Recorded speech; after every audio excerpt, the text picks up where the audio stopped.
Everyone, কেমন আছো? আমি বেশ ভালো আছি। সকাল সকাল স্নানটা সেরে নিলাম আর তোমাদেরকে দেখাচ্ছি বাইরে কতটা পরিমাণে রোদ্দুর উঠেছে। তো সকাল সকাল স্নান সেরে এখন আমি পুজোটা দিয়ে নিব। বডিটা একদম ভেবেছি, আমি ফেসে একটু ক্রিম লাগিয়ে নিচ্ছি, ভালো করে ক্রিম ম্যাসেজ করে লিপে একটু লাগিয়ে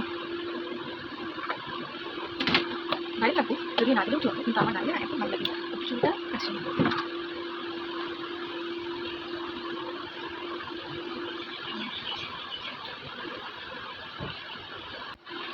চলো যাওয়া যাক।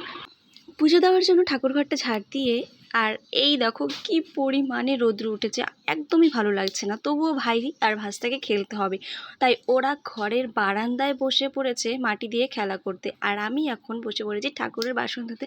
আমার ঠাকুরের বাসন ধোয়া কিন্তু ডান।